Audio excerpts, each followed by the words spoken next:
This is the Lone Crater YouTube. We hope this video helps. You begin by verifying the device model and existing firmware. This prevents mismatches that can brick the box. Next, back up your settings and note Wi-Fi SSID, passwords, and any account details so you can restore them. Once done, download the official Superbox S2 Pro firmware to your PC and copy the file to a clean USB stick of at least 8 GB. Finally, power off the box and locate the reset or recovery port. You will use it in the next step. With the USB inserted, put the box into recovery mode by holding reset and then powering it on.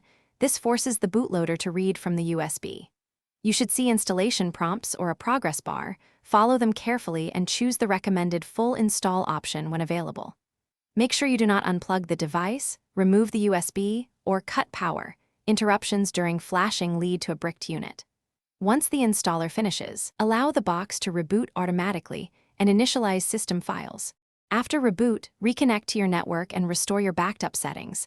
Make sure apps and logins work and that the firmware version matches the one you installed. If everything looks good, run the built-in update check to confirm no further patches are pending.